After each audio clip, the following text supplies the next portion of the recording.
ಗೋವಾದಲ್ಲಿ ಅಚ್ಚರಿಯ ಬೆಳವಣಿಗೆಯೊಂದರಲ್ಲಿ ರಾತ್ರೋರಾತ್ರಿ ಗೋವಾ ಸಿಎಂ ಆಗಿ ಪ್ರಮಾಣ ವಚನವನ್ನ ಸ್ವೀಕರಿಸಿದ್ದಾರೆ. ಗೋವಾ ಸಿಎಂ ಆಗಿ ಪ್ರಮೋದ್ ಸಾವಂತ್ ಪದಗ್ರಹವನ್ನ ಮಾಡಿರುವಂತದ್ದು. ಅವರು ಸಿಎಂ ಆಗಿ ಪ್ರಮಾಣ ವಚನವನ್ನ ಸ್ವೀಕಾರ ಮಾಡಿದ್ದಾರೆ. ಯಾಕೆಂದ್ರೆ ಹಾಲಿ ಸಿಎಂ ಆಗಿದ್ದಂತ ಮನೋಹರ್ ಪರಿಕ್ಕರ್ ಅವರು ನಿಧನ ಹೊಂದಿರುವಂತಹ ಹಿನ್ನೆಲೆಯಲ್ಲಿ ಯಾರಾಗ್ತಾರೆ ಸಿಎಂ ಅನ್ನುವ ಕುತೂಹಲ ಇತ್ತು. ಹಾಗೆ ಮೂವರು ಬಿಜೆಪಿಯ ಶಾಸಕರು ಈ ಒಂದು ರೇಸ್ ನಲ್ಲಿ ಇದ್ರು. ಮತ್ತು ಒಂದ್ ಕಡೆ ಕಾಂಗ್ರೆಸ್ ಕೂಡ ತೆರೆಮರೆಯ ಪ್ರಯತ್ನವನ್ನ ಮಾಡ್ತಾ ಇತ್ತು. ಈಗ ಪ್ರಮೋದ್ ಸಾವಂತ್ ಅವರು ಪದಗ್ರಹಣವನ್ನ ಮಾಡಿದ್ದಾರೆ. ಸಿಎಂ ಜೊತೆ ಇಬ್ಬರು ಡಿಸಿಎಂ ಆಗಿ ಪ್ರಮಾಣ ವಚನವನ್ನ ಸ್ವೀಕರಿಸಿರುವಂತದ್ದು. 12 ಮಂದಿ ಸಚಿವರಾಗಿ ಪ್ರಮಾಣ ವಚನವನ್ನ ಸ್ವೀಕರಿಸಿದ್ದಾರೆ. ಸರ್ಕಾರ ರಚನೆಗೆ ಮುಂದಾಗಿತ್ತು ಕಾಂಗ್ರೆಸ್ಗೆ ಭಾರಿ ಮುಖಭಂಗ ಕೂಡ ಆಗಿದೆ ಇವರು ಪ್ರಮಾಣ ವಚನವನ್ನ ಸ್ವೀಕರಿಸಿದಾಗ. ಸೊ ಇಲ್ಲಿ ಪ್ರಮುಖವಾಗಿ ಯಾರಾಗ್ತಾರೆ ಅನ್ನುವ ಕುತೂಹಲ ಸಾಕಷ್ಟಿತ್ತು. ಆದ್ರೆ ಕೊನೆಗೂ ಒಂದು ನಿರ್ಧಾರಕ್ಕೆ ಬಂದು ಗೋವಾ ನೂತನ ಸಿಎಂ ಆಗಿ ಪ್ರಮೋದ್ ಸಾವಂತ್ ಅವರನ್ನ ಆಯ್ಕೆ ಮಾಡಿದ್ದಾರೆ. भारतीय संविधानाविषयी हांव खरेली श्रद्धा आणि निष्ठा बाळगितलो. हांव भारताची सार्वभौमताय आणि एकात्मताय उन्नत राखतलो वा ताजे लागीं उक्तो करचो ना.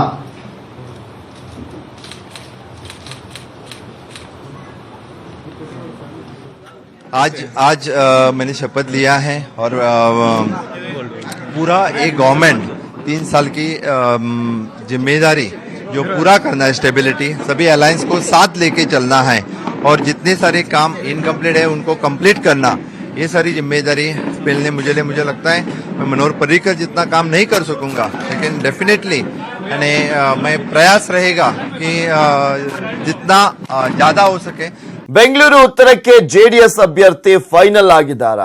ಎಂಎಲ್ಸಿ ಫಾರೂಕ್ ಆಯ್ಕೆ ಬಹುತೇಕ ಖಚಿತ ಅಂತ ಕೂಡ ಹೇಳಲಾಗ್ತಾ ಇದೆ. ದೇವೇಗೌಡರ ನಿವಾಸದಲ್ಲಿ ಅಂತಿಮ ತೀರ್ಮಾನವನ್ನ ಕೈಗೊಳ್ಳಲಾಗಿದೆಯಾ ಬೆಂಗಳೂರು ಉತ್ತರ ಕ್ಷೇತ್ರಕ್ಕೆ ಅನ್ನುವ ಪ್ರಶ್ನೆ ಕೂಡ ಇದೆ. ಯಾಕೆಂದ್ರೆ ಇಲ್ಲಿ ಬೆಂಗಳೂರು ಉತ್ತರದಲ್ಲಿ ದೇವೇಗೌಡರು ಸ್ಪರ್ಧೆ ಮಾಡುವಂತ ಸಾಧ್ಯತೆ ಕೂಡ ಇದೆ ಅಂತ ಸಾಕಷ್ಟು ಗುಲ್ಲೆದ್ದಿತ್ತು. ಆದ್ರೆ ಕೊನೆಗೆ ಈಗ ಬೆಂಗಳೂರು ಉತ್ತರ ಕ್ಷೇತ್ರಕ್ಕೆ ಇಲ್ಲಿ ಫಾರೂಕ್ ಅವರನ್ನ ನೇಮಕ ಮಾಡೋದಕ್ಕೆ ಮುಂದಾಗಿದ್ದಾರೆ. ದೇವೇಗೌಡ, ಸಿಎಂ ಎಚ್ಡಿಕೆ, ರೇವಣ್ಣ ಅವರು ಸಭೆಯಲ್ಲಿ ಭಾಗಿಯಾಗಿದ್ರು. ಹಾಗೆ ಕಾಂಗ್ರೆಸ್ನಿಂದ ಡಿಕೆ ಶಿವಕುಮಾರ್, ದಿನೇಶ್ ಗುಂಡೂರಾವ್, ಕೆಸಿ ವೇಣುಗೋಪಾಲ್ ಜೊತೆ ಚರ್ಚಿಸಿ ನಿರ್ಧಾರವನ್ನ ಕೈಗೊಂಡಿದ್ದಾರೆ ಅಂತ ಹೇಳಲಾಗ್ತಾ ಇದೆ. ಕಾಂಗ್ರೆಸ್ ನಾಯಕರ ಸಮ್ಮತಿ ಮೇರೆಗೆನೆ ಫಾರೂಕ್ ಅವರನ್ನ ಆಯ್ಕೆ ಮಾಡಲಾಗಿದೆ ಅಂತ ಕೂಡ ಹೇಳಲಾಗ್ತಾ ಇದೆ. ಇನ್ನು ದೇವೇಗೌಡರು ತುಮಕೂರಿನಿಂದ ಸ್ಪರ್ಧೆಗೆ ನಿರ್ಧಾರವನ್ನ ಕೈಗೊಂಡಿದ್ದಾರೆ ಅಂತ ಕೂಡ ಮಾಹಿತಿ ಲಭ್ಯವಾಗ್ತಾ ಇದೆ. ಚಿಕ್ಕಮಗಳೂರು, ಉಡುಪಿ ಕ್ಷೇತ್ರದಿಂದ ಮಾಜಿ ಸಚಿವ ಕಾಂಗ್ರೆಸ್ನ ನಾಯಕ ಪ್ರಮೋದ್ ಮಧ್ವರಾಜ್ ಅವರನ್ನ ಕಣಕ್ಕಿಳಿಸುವಂತಹ ಸಾಧ್ಯತೆ ಇದೆ.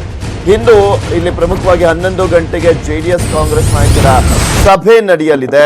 ಈ ಒಂದು ಸಂದರ್ಭದಲ್ಲಿ ಅಧಿಕೃತವಾಗಿ ಜೆಡಿಎಸ್ ಅಭ್ಯರ್ಥಿಗಳ ಪಟ್ಟಿಯನ್ನ ರಿಲೀಸ್ ಮಾಡುವಂತಹ ಎಲ್ಲಾ ಸಾಧ್ಯತೆಗಳು ಕೂಡ ಇದೆ.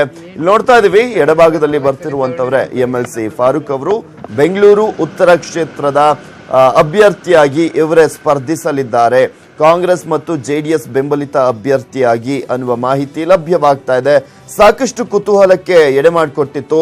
ದೇವೇಗೌಡರು ಬೆಂಗಳೂರು ಉತ್ತರದಿಂದ ಸ್ಪರ್ಧೆ ಮಾಡುವಂತ ಸಾಧ್ಯತೆ ಇದೆ ಅನ್ನೋದು.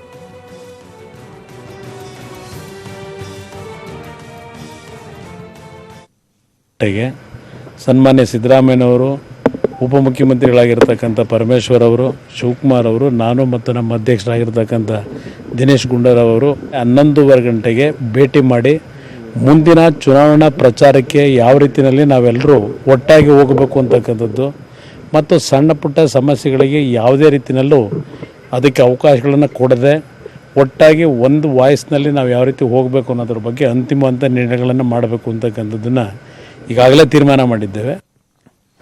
ನೋಡ್ತಾ ಇದ್ವಿ, ನಿನ್ನೆ ತಡರಾತ್ರಿ 11:30ಕ್ಕೆ ನಡೆದಿರುವಂತಹ ಸಭೆ ಇದು. ಈ ಒಂದು ಸಭೆಯಲ್ಲಿ ಸಿಎಂ ಕುಮಾರಸ್ವಾಮಿ ಅವರು, ಎಚ್ಡಿ ದೇವೇಗೌಡರು, ಎಚ್ಡಿ ರೇವಣ್ಣ, ಹಾಗೆ ಜೆಡಿಎಸ್ ನಾಯಕರ ಜೊತೆಗೆ ಕಾಂಗ್ರೆಸ್ನ ನಾಯಕರು ಕೂಡ ಇದ್ರು. ಕೆಪಿಸಿಸಿ ಅಧ್ಯಕ್ಷರಾಗಿರುವಂತಹ ದಿನೇಶ್ ಗುಂಡೂರಾವ್ ಸೇರಿದಂತೆ ಪರಮೇಶ್ವರ್ ಅವರು, ಈ ರೀತಿಯಾಗಿ ಕಾಂಗ್ರೆಸ್ನ ನಾಯಕರು ಕೂಡ ಇದ್ರು.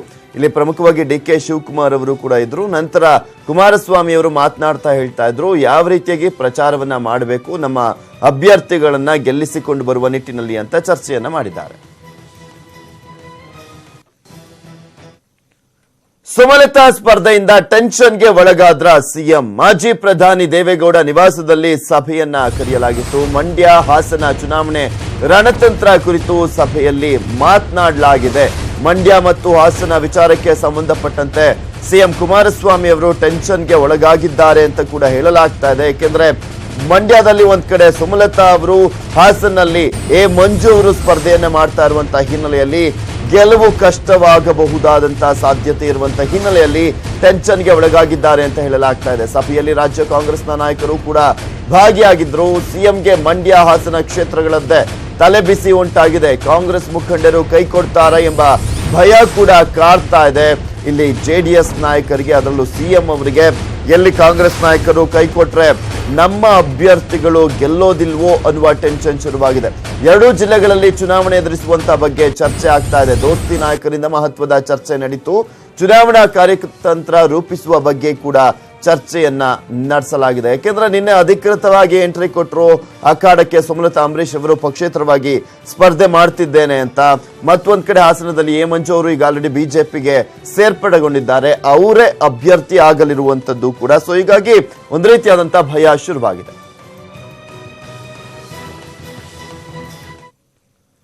ಇನ್ನು ಮಂಡ್ಯದ ಜನ ಖಂಡಿತವಾಗಿಯೂ ನನ್ನ ಕೈ ಹಿಡಿತಾರೆ ಅನ್ನೋ ನಂಬಿಕೆ ಇದೆ, ಅದರ ಮೇಲೆಯೇ ನಾವು ಚುನಾವಣೆಗೆ ಹೋಗ್ತೀವಿ ಅಂತ ನಿಖಿಲ್ ಕುಮಾರಸ್ವಾಮಿ ಹೇಳಿದ್ದಾರೆ.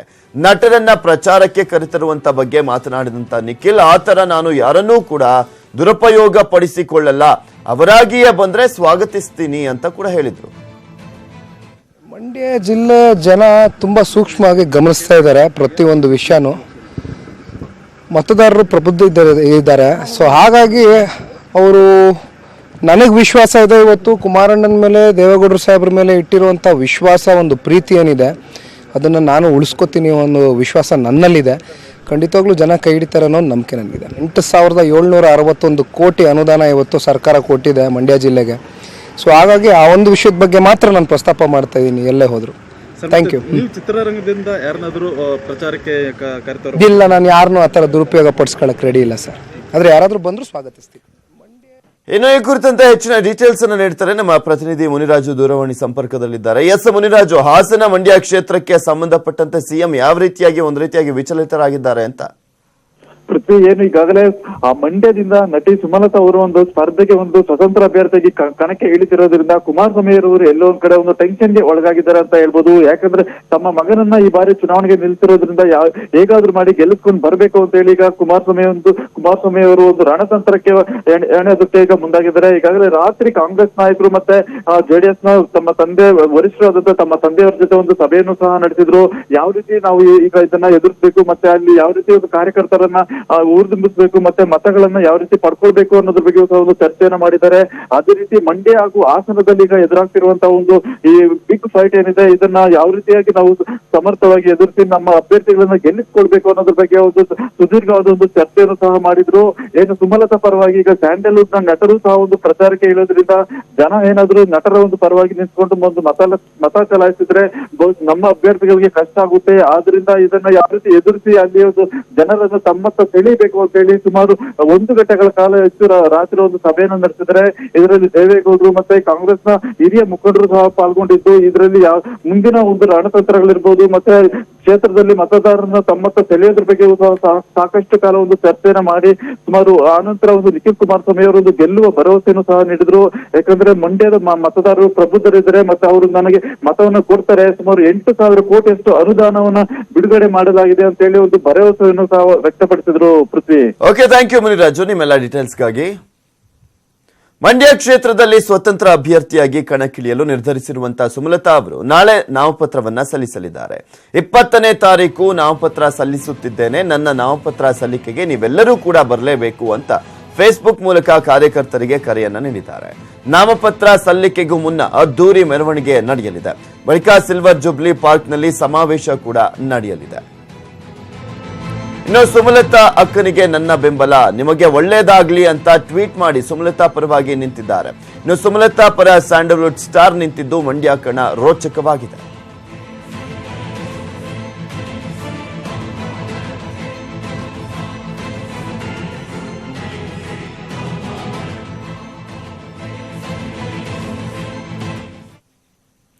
ನಿನ್ನೆ ಖರ್ಗೆ ಕೋಟೆ ಕಲಬುರಗಿಯಲ್ಲಿ ಮೋದಿ ವಿರುದ್ಧ ಗುಡುಗಿದ ರಾಹುಲ್ ಗಾಂಧಿ ಬಳಿಕ ಬೆಂಗಳೂರಿನಲ್ಲಿ ಸಂವಾದವನ್ನ ನಡೆಸಿದ್ರು. ಇದೇ ವೇಳೆ ರಾಜ್ಯ ಕಾಂಗ್ರೆಸ್ ನಾಯಕರೊಂದಿಗೆ ಸಭೆ ನಡೆಸಿದ ರಾಹುಲ್ ಕೆಂಡಾಮಂಡಲವಾಗಿದ್ರು. ಗುಪ್ತಚರ ವರದಿ ಪ್ರಕಾರ ಮೈತ್ರಿ 12 ಸೀಟು ಗೆಲ್ಲಲ್ಲ ಅಂತ ಇದೆ, ಸೀರಿಯಸ್ ಆಗಿ ಕೆಲಸ ಮಾಡಿ ಅಂತ ವಾರ್ನ್ ಮಾಡಿದ್ದಾರೆ. ರಾಜ್ಯ ಕೈ ನಾಯಕರಿಗೆ ರಾಹುಲ್ ಗಾಂಧಿ ಕ್ಲಾಸ್, ಸೀರಿಯಸ್ ಆಗಿ ಕೆಲಸ ಮಾಡುವಂತೆ ವಾರ್ನಿಂಗ್. ನಿನ್ನೆ ರಾಜ್ಯ ಪ್ರವಾಸ ಕೈಗೊಂಡಿದ್ದ ರಾಹುಲ್ ಗಾಂಧಿ ರಾಜ್ಯ ಕೈ ನಾಯಕರಿಗೆ ಬೆವರಿಳಿಸಿದ್ದಾರೆ. ದೆಹಲಿಗೆ ಹೊರಡೋ ಮುನ್ನ ಕಾಂಗ್ರೆಸ್ ಹೈಕಮಾಂಡ್ ಸರ್ವೆ ಬಗ್ಗೆ ಪ್ರಸ್ತಾಪ ಮಾಡಿ ಗುಪ್ತಚರ ಇಲಾಖೆ ವರದಿ ಆಧರಿಸಿ ಕ್ಲಾಸ್ ತೆಗೆದುಕೊಂಡಿದ್ದಾರೆ. ಮೈತ್ರಿ ಆದರೂ 12 ಸೀಟು ಗೆಲ್ಲೋದು ಕಷ್ಟ, ನೀವೇನು ಮಾಡ್ತಾ ಇದ್ದೀರಿ? ನಮ್ಮ ಕಾರ್ಯಕರ್ತರು ಜೆಡಿಎಸ್ ಬೆಂಬಲಿಸ್ತಿಲ್ವಾ? 12 ಸೀಟು ಗೆಲ್ಲೋದು ಕಷ್ಟ ಅಂತಿದ್ದಾರೆ. ಎಲ್ಲರೂ ಸೀರಿಯಸ್ ಆಗಿ ಫೀಲ್ಡ್ಗಿಳಿದು ಕೆಲಸ ಮಾಡಿ, ಕನಿಷ್ಠ 18 ಸೀಟಾದ್ರೂ ಗೆಲ್ತೀವಿ ಅಂತ ನಂಬಿದ್ದೀನಿ. ನನಗೆ ನೆಗ್ಲಿಜೆನ್ಸಿ ಇಷ್ಟ ಆಗಲ್ಲ, ಹುಷಾರಾಗಿರ್ಬೇಕು. 22ರಂದು ನಡೆಯೋ ಸಭೆಗೆ ಸ್ಟ್ರಾಟಜಿ ಮಾಡ್ಕೊಂಡು ಬನ್ನಿ ಅಂತ ಸಿದ್ದರಾಮಯ್ಯ, ಖರ್ಗೆ, ದಿನೇಶ್ ಗುಂಡೂರಾವ್ ಸೇರಿದಂತೆ ಹಲವು ನಾಯಕರಿಗೆ ಕ್ಲಾಸ್ ತೆಗೆದುಕೊಂಡಿದ್ದಾರೆ. ರಾಹುಲ್ ಕೋಪಕ್ಕೆ ರಾಜ್ಯ ನಾಯಕರು ತಬ್ಬಿಬ್ಬಾಗಿದ್ದಾರೆ. ಇನ್ನು ಮಾಜಿ ಸಿಎಂ ಸಿದ್ದರಾಮಯ್ಯರನ್ನ ಪಕ್ಕಕ್ಕೆ ಕರೆದು ರಾಹುಲ್ ಕೆಲ ಹೊತ್ತು ಪ್ರತ್ಯೇಕವಾಗಿ ಚರ್ಚೆ ಮಾಡಿದ್ರು. ಸಭೆಗೂ ಮುನ್ನ ಬೆಂಗಳೂರಿನ ಮಾನ್ಯತಾ ಟೆಕ್ ಪಾರ್ಕ್ನಲ್ಲಿ ರಾಹುಲ್ ಗಾಂಧಿ ಐಟಿ-ಬಿಟಿ ಉದ್ಯಮಿಗಳ ಜೊತೆ ಸಂವಾದ ನಡೆಸಿದ್ರು. ಇದೇ ಸಂವಾದದಲ್ಲಿ ಮಾಜಿ ಸಂಸದೆ ರಮ್ಯಾ ಕೂಡ ಕಾಣಿಸಿಕೊಂಡ್ರು. ಸಂವಾದದ ವೇಳೆ ಕೆಲ ಐಟಿ-ಬಿಟಿಯವರು ಮೋದಿ ಮೋದಿ ಎಂದು ಜೈಕಾರ ಹಾಕಿದ್ದು ರಾಹುಲ್ಗೆ ಮುಜುಗರ ಉಂಟು ಮಾಡಿತು. ಈ ವೇಳೆ ಪೊಲೀಸರು ಲಾಠಿ ಚಾರ್ಜ್ ಮಾಡಿ ಚದುರಿಸೋ ಪ್ರಯತ್ನ ಮಾಡಿದ್ರು. ಆದ್ರೆ ಉದ್ರಿಕ್ತರು ಬಗ್ಗಲಿಲ್ಲ. ಆಗ ಕಾಂಗ್ರೆಸ್ ಕಾರ್ಯಕರ್ತರು ಐಟಿ-ಬಿಟಿ ಉದ್ಯೋಗಿಗಳ ಮೇಲೆ ಹಲ್ಲೆ ಮಾಡಿದ್ದಾರೆ. ಇದೆಲ್ಲ ಬಿಜೆಪಿಯವರ ಕುತಂತ್ರ. ಬಿಜೆಪಿ ತನ್ನ ಕಾರ್ಯಕರ್ತರನ್ನ ಬಿಟ್ಟು ಈ ರೀತಿ ಮಾಡಿದೆ. ವಿರೋಧ ಪಕ್ಷಗಳ ನಾಯಕರಿಗೆ ಗೌರವ ಸೂಚಿಸುವ ಕನಿಷ್ಠ ಸೌಜನ್ಯ ಕೂಡ ಬಿಜೆಪಿ ನಾಯಕರಿಗಿಲ್ಲ ಅಂತ ಕಿಡಿಕಾರಿದ್ದಾರೆ. ಒಟ್ಟಲ್ಲಿ ರಾಹುಲ್ ರಾಜ್ಯ ಪ್ರವಾಸ ಗೊಂದಲಮಯದಲ್ಲೇ ಪೂರ್ಣಗೊಂಡಿದೆ. ಕಾರ್ಯಕ್ರಮ ಸರಿಯಾಗಿ ಆಯೋಜನೆ ಮಾಡಿಲ್ಲ ಅಂತ ರಾಜ್ಯ ನಾಯಕರ ವಿರುದ್ಧ ರಾಹುಲ್ ಕೆಂಡಕಾರಿದ್ರು. Bureau report, news 18 Kannada. ಮೂಡಬಿದ್ರೆಯಲ್ಲಿರುವಂತಹ ಆಳ್ವಾಸ್ ವಿದ್ಯಾಸಂಸ್ಥೆಯಲ್ಲಿ ಮತ್ತೊಬ್ಬ ವಿದ್ಯಾರ್ಥಿನಿ ಆತ್ಮಹತ್ಯೆ ಶರಣಾಗಿದ್ದಾಳೆ. ತುಮಕೂರು ಮೂಲದ 18 ವರ್ಷದ ವಿದ್ಯಾರ್ಥಿನಿ ಪ್ರೀತಿ ನೇಣು ಬಿಗಿದುಕೊಂಡು ಆತ್ಮಹತ್ಯೆಗೆ ಶರಣಾಗಿದ್ದಾರೆ. ಪ್ರೀತಿ ಪ್ರಥಮ ಪಿಯುಸಿ ವಿಜ್ಞಾನ ವಿಭಾಗದಲ್ಲಿ ಓದ್ತಾ ಇದ್ರು. ಬೆಳಗ್ಗೆ ಹಾಸ್ಟೆಲ್ನಲ್ಲಿ ವಿದ್ಯಾರ್ಥಿನಿ ನೇಣಿಗೆ ಶರಣಾಗಿರುವಂತಹ ಘಟನೆ ನಡೆದಿದೆ. ಇನ್ನು ಈ ಕುರಿತು ಮೂಡಬಿದ್ರೆ ಪೊಲೀಸ್ ಠಾಣೆಯಲ್ಲಿ ಪ್ರಕರಣ ಕೂಡ ದಾಖಲಾಗಿದೆ. ಆತ್ಮಹತ್ಯೆಗೆ ನಿಖರ ಕಾರಣ ತಿಳಿದು ಬಂದಿಲ್ಲ.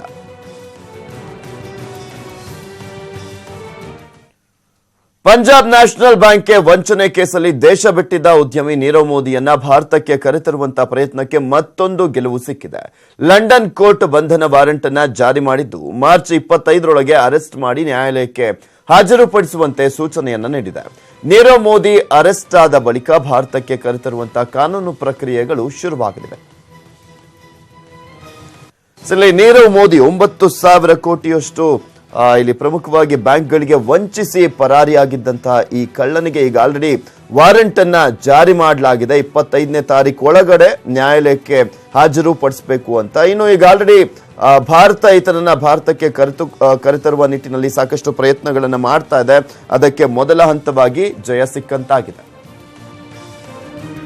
ಕುಡಿತದ ಚಟದಿಂದ ಅದೆಷ್ಟೋ ಸಂಸಾರಗಳು ಇಂದು ಬೀದಿಗೆ ಬಿದ್ದಿವೆ. ನಿತ್ಯ ಕುಡಿದು ರಂಪ ರಾಮಾಯಣ ಮಾಡಿ ತಾಯಿಯನ್ನ ಪೀಡಿಸ್ತಾ ಇದ್ದ ಅಪ್ಪನಿಗೆ ಮಕ್ಕಳು ಬುದ್ಧಿ ಕಲಿಸಲು ಹೋಗಿ ಪೋಷಕರಿಗೆ ಪೀಕಲಾಟ ತಂದಿಟ್ಟಿದ್ರು.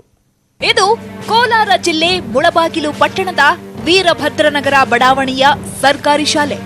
ಬೆಳಗ್ಗೆ ಎಂದಿನಂತೆ ತಿಂಡಿ ಮಾಡಿ ಶಾಲೆಗೆ ಬಂದ 5ನೇ ತರಗತಿ ವಿದ್ಯಾರ್ಥಿಗಳಾದ ಬಾಲಾಜಿ ಮತ್ತು ಸಂಜಯ್ ಮಧ್ಯಾಹ್ನದ ಹೊತ್ತಿಗೆ ಕಾಣೆಯಾಗಿದ್ರು.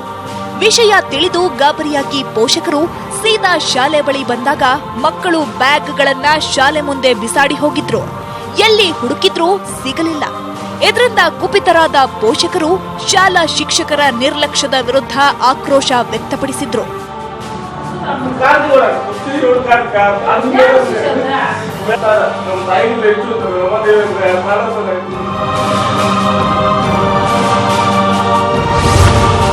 ಕುಡುಕ ಅಪ್ಪನಿಗೆ ಬುದ್ಧಿ ಕಲಿಸಲು ಪ್ಲಾನ್. ಶಾಲೆ ಬಿಟ್ಟು ಓಡಿ ಹೋಗಿದ್ದ ಬಾಲಕ. ಹುಡುಗರು ಸಿಗದಿದ್ದಾಗ ಬಿಇಒ ಸೇರಿದಂತೆ ಪೊಲೀಸರಿಗೆ ದೂರು ನೀಡಲಾಯಿತು. ಕೆಲವರ ಮಾಹಿತಿ ಆಧಾರದ ಮೇಲೆ ಬಸ್ ನಿಲ್ದಾಣ, ಆಟೋ ನಿಲ್ದಾಣಗಳಲ್ಲಿ ಜಾಲಾಡಿದಾಗ ಮಕ್ಕಳು ಶ್ರೀನಿವಾಸ್ಪುರ ಬಸ್ ನಿಲ್ದಾಣದಲ್ಲಿದ್ರು. ವಾಪಸ್ ಕರ್ಕೊಂಡು ಬಂದು ವಿಚಾರಿಸಿದಾಗ ವಿದ್ಯಾರ್ಥಿ ಬಾಲಾಜಿ ಅಪ್ಪ ಕುಡಿದು ಅಮ್ಮನಿಗೆ ಹೊಡೆಯುತ್ತಿದ್ದ. ಅಪ್ಪನಿಗೆ ಬುದ್ಧಿ ಕಲಿಸಲು ನಾಪತ್ತೆಯಾಗಿದ್ದಾಗಿ ಹೇಳಿದ. ಮತ್ತೊಬ್ಬ ವಿದ್ಯಾರ್ಥಿ ಸಂಜಯ್, ನಾನು ಹಣ ಕದ್ದಿದ್ದೀನಿ ಅಂತ ಟೀಚರ್ ಹೊಡೆದಿದ್ದಕ್ಕಾಗಿ ಓಡಿ ಹೋಗಿದ್ವಿ ಅಂತ ಹೇಳಿದ್ದ. ನಮ್ಮಪ್ಪ ನಮ್ಮಮ್ಮ ನೋಡಿದ್ದಾರೆ, ಅದಕ್ಕೆ. ಯಾವಾಗ ಹೊಡೆದ್ರು? ಮೊನ್ನೆ ಹೊಡೆದ್ರು, ಅದಕ್ಕೆ ಹೋಗಿತ್ತು. ಏನಕ್ಕೆ ಹೊಡಿತಾರೆ? ಡೈಲಿ ಹೊಡಿತಾರೆ, ಕುಡಿದ್ಬಿಟ್ಟು ಬಂದು. ಅವ್ರು ನೋಡಿದ್ರೆ ನೀನು ಯಾಕೆ ಹೋಗ್ತೀಯ? ಅವ್ರು ನಮ್ಮ ತಾಯಿ ಅಲ್ಲ, ಅದಕ್ಕೆ ಹೋಗಿದ್ದಿತ್ತು. ಭಯ ಇರುತ್ತೆ ಅಂತ ಕರ್ಕೊಂಡು ಹೋಗಿದ್ದೆ. ನಾವು ಬಾಟ್ಲಲ್ಲಿ ಹುಚ್ಚಾಡ್ತೀವಿ, ಮಿಸ್ ಬ್ಯಾಗ್ಲಿ 2,000 3,000 ಎತ್ಕೊಂತೀವಿ ಅಂತ ಹೇಳ್ತಾರೆ. ಮಿಸ್ ಕೇಳಿದ್ರ ನಿನ್ನ? ಕುಡಿದು ತಾಯಿಗೆ ಬಡಿತಿದ್ದ ಕುಡುಕ ಅಪ್ಪನಿಗೆ ಬುದ್ಧಿ ಕಲಿಸಲು ಹೋದ ವಿದ್ಯಾರ್ಥಿ ಒಂದೆಡೆಯಾದ್ರೆ ಟೀಚರ್ ಕಳ್ಳ ಅಂತಾರೆ ಎಂದು ಇಬ್ಬರು ವಿದ್ಯಾರ್ಥಿಗಳು ಕಾಣೆಯಾಗಿದ್ದ ಪ್ರಕರಣ ಮುಳಬಾಗಿಲು ಪಟ್ಟಣವನ್ನ ಬೆಚ್ಚಿ ಬೀಳಿಸಿತ್ತು.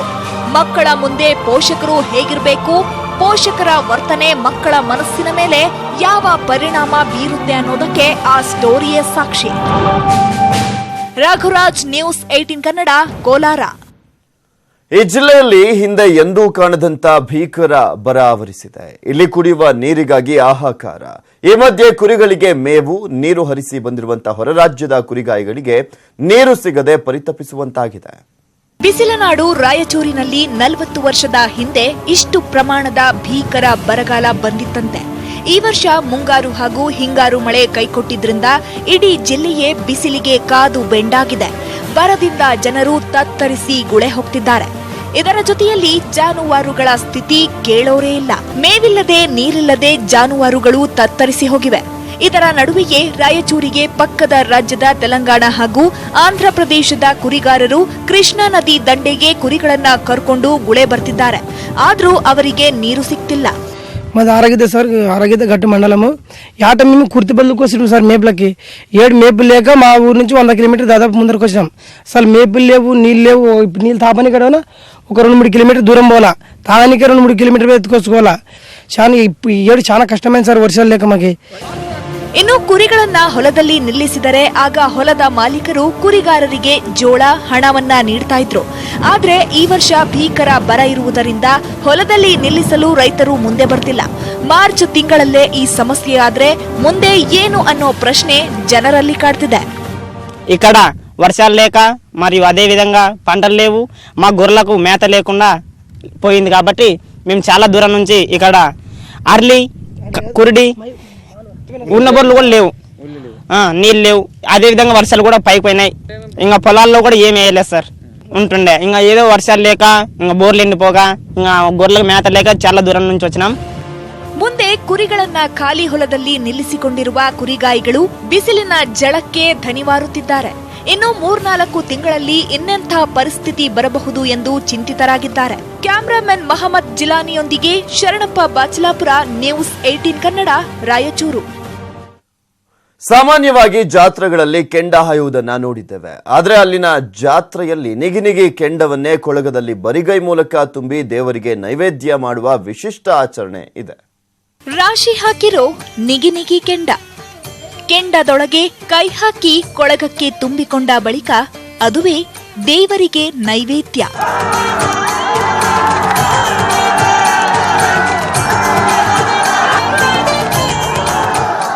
ಚಾಮರಾಜನಗರ ಜಿಲ್ಲೆಯ ಬಾಣಹಳ್ಳಿಯಲ್ಲಿ ಪ್ರತಿ ವರ್ಷ ನಡೆಯುವ ಸತ್ಯವತಿ ಜಾತ್ರೆ ತನ್ನ ವಿಶಿಷ್ಟತೆಯಿಂದಲೇ ಎಲ್ಲರ ಗಮನ ಸೆಳೆಯುತ್ತೆ. ನಿಗಿನಿಗಿ ಉರಿಯುವ ಕೆಂಡದ ರಾಶಿಯಲ್ಲಿ ಕೆಂಡವನ್ನ ಬರಿಗೈ ಮೂಲಕ ಕೊಳದಲ್ಲಿ ತುಂಬಿ ದೇವರಿಗೆ ನೈವೇದ್ಯ ಮಾಡುವುದೇ ಇಲ್ಲಿನ ಪದ್ಧತಿ. ಮಗದು ಒಂದನ್ನ ವಸ್ತ್ರಕ್ಕೆ ಹಾಕ್ತಿದ್ವಿ. ಮೊದಲಾಗ ಒಳಗೆ ಕೊಳದದು ವಸ್ತ್ರ, ಇನ್ನೊಂದು ಸತ್ತ ತಗೊಂಬಂದು ಹಂಗೆ ತಗೊಂಬಂದು ಮಗಬಳ ಎಲ್ಲ ಹಾಸಿ ತಾಯಿ ಮುಂದೆ ಅದಕ್ಕೆ ಅಲ್ಲಿ ಕಾರ್ಯಕ್ರಮ ಇದೆ. ಇಟ್ಕಾಗಿ ಹಾಕಿ ನಾವು ಎಲ್ಲ ರೆಡಿ ಮಾಡಿ ಅದನ್ನು ಮಗಬಳ ಎಲ್ಲ ಹಾಸಿ ಅಲ್ಲಿಗೆ 2 ಇದು ವಸ್ತ್ರದನ್ನು ಹಾಕಿ ಅದನ್ನು ಒಂದು ವರ್ಷಕ್ಕೊಂದ್ಸರಿ ತಾಯಿಗೆ ಅದು ಕೊಂಡದ ನೈವೇದ್ಯ, ಅದೊಂದೇ ನೈವೇದ್ಯ, ಕೆಂಡದ ನೈವೇದ್ಯ. ಪ್ರತಿ ವರ್ಷ ಪಾಲ್ಗುಣ ಮಾಸದ ಸೋಮವಾರದಂದು ಸತ್ಯವತಿ ದೇವತೆಗೆ ಕೆಂಡದ ನೈವೇದ್ಯ ಮಾಡಲಾಗುತ್ತೆ. ಮೊದಲಿಗೆ ದೇವಸ್ಥಾನದ ಮುಂಭಾಗ ಕೆಂಡದ ರಾಶಿ ಹಾಕಲಾಗುತ್ತದೆ. ಬಳಿಕ ದೇವರ ಮೆರವಣಿಗೆ ಗ್ರಾಮದ ಪ್ರಮುಖ ಬೀದಿಗಳಲ್ಲಿ ಸಾಗಿ ದೇವಸ್ಥಾನದ ಬಳಿ ಬರುತ್ತದೆ. ನಂತರ ದೇವಸ್ಥಾನದ ಅರ್ಚಕ ನೋಡುತ್ತಿದ್ದಂತೆ ನಿಗಿ ನಿಗಿ ಉರಿಯುವ ಕೆಂಡವನ್ನ ತನ್ನ ಬರಿಗೈ ಮೂಲಕ ಕೊಳಗಕ್ಕೆ ತುಂಬುತ್ತಾರೆ. ಕೆಂಡ ತುಂಬಿದ ಜೋಳಿಗೆಯನ್ನ ದೇವಸ್ಥಾನದ ಒಳಗೆ ಕೊಂಡೊಯ್ದು ಅಲ್ಲಿ ಇಟ್ಟಿರುವ ಬಾಳೆ ಎಲೆ ಮೇಲೆ ಕೆಂಡ ಸುರಿದು ಸತ್ಯವತಿ ದೇವತೆಗೆ ನೈವೇದ್ಯ ಮಾಡಲಾಗುತ್ತೆ. ಆದರೆ ಇಲ್ಲಿ ಪವಾಡನೇ ನಡೀತಿದೆ. ಏನಂತಂದರೆ ಈ ಗಣಿಗ್ಲೆ ಹೂವು ಹಾಕಿದ ತಕ್ಷಣ ಅರಳುತ್ತೆ. ಅದನ್ನು ಮತ್ತೆ ಆ ಕೆಂಡನ ತಗೊಂಡೋಗಿ ದೇವ್ರ ಮುಂದೆ ಬಾಳೆ ಎಲೆಯಲ್ಲಿ ಹಾಕ್ತಾರೆ. ಬಾಳೆ ಎಲೆಯಲ್ಲಿ ಹಾಕಿದ್ರೆ ಕೆಂಡ ಸುಡಬೇಕು, ಆದರೆ ಸುಡಲ್ಲ, ಹಾಗೆ ಹಚ್ಚ ಹಸಿರುವಾಗಿರುತ್ತೆ. ಈ ವಿಶಿಷ್ಟ ಜಾತ್ರೆಗೆ ಬೆಂಗಳೂರು ಸೇರಿದಂತೆ ರಾಜ್ಯದ ನಾನಾ ಜಿಲ್ಲೆಗಳಿಂದ ಸಹಸ್ರಾರು ಜನರ ದಂಡು ಗ್ರಾಮಕ್ಕೆ ಹರಿದು ಬರುತ್ತೆ. ಬರಿಗೈಯಲ್ಲಿ ಕೆಂಡ ತುಂಬುವ ಪವಾಡ ನೆರೆದಿದ್ದವರನ್ನ ಮೂಕ ವಿಸ್ಮಿತರನ್ನಾಗಿಸುತ್ತದೆ. S M Nandish, news 18 Kannada, Chamarajanagar. ಭೀಕರ ಬರಗಾಲದಲ್ಲಿ ಬೆಳೆಗಳಿಗೆ ನೀರಿಲ್ಲದೆ ಬೆಳೆದ ಬೆಳೆಗೆ ಸರಿಯಾದ ಬೆಲೆ ಸಿಗದೆ ರೈತರು ಸಂಕಷ್ಟ ಪಡ್ತಿದ್ದಾರೆ. ಇಲ್ಲೊಬ್ಬ ರೈತ ತನ್ನ ರಾಯಲ್ ಎನ್ಫೀಲ್ಡ್ ಬೈಕಿಗೆ ಚಿನ್ನದ ಲೇಪನವನ್ನ ಮಾಡಿಸಿ ಆಕರ್ಷಣೀಯ ಕೇಂದ್ರ ಬಿಂದು ಆಗಿದ್ದಾರೆ. ಪಳಪಳ ಅಂತ ಹೊಳೆಯುವಂತ ಚಿನ್ನದ ಬೈಕ್ ಈಗ ನೋಡುಗರ ಕಣ್ಸೆಳಿತಾ ಇದೆ. ಇನ್ನು ಧಾರವಾಡದ ಹಿರೇಮಲ್ಲಿಗೆವಾಡ ಗ್ರಾಮದ ಬಸಪ್ಪ ಕಲ್ಲೂರ ಎಂಬ ರೈತ ತಮ್ಮಲ್ಲಿದ್ದ ಕೆಂಪು ಬಣ್ಣದ ಬೈಕ್ಗೆ ಅಪ್ಪಟ ಚಿನ್ನದ ಲೇಪನವನ್ನ ಮಾಡಿಸಿದ್ದಾರೆ. ಇನ್ನ ಬೈಕ್ ನ ಗಾರ್ಡ್, ಟೂಲ್ ಬಾಕ್ಸ್, ಬ್ಯಾಟರಿಯಿಂದ ಹಿಡಿದು ಪ್ರತಿಯೊಂದು ಭಾಗವೂ ಕೂಡ ಬಂಗಾರದ ನೀರಿನಲ್ಲಿ ಅದ್ದಿ ತೆಗೆಯಲಾಗಿದೆ. ಇದಕ್ಕಾಗಿ ರೈತ 9 ಲಕ್ಷ ರೂಪಾಯಿಯನ್ನ ಖರ್ಚು ಮಾಡಿದ್ದಾರಂತೆ.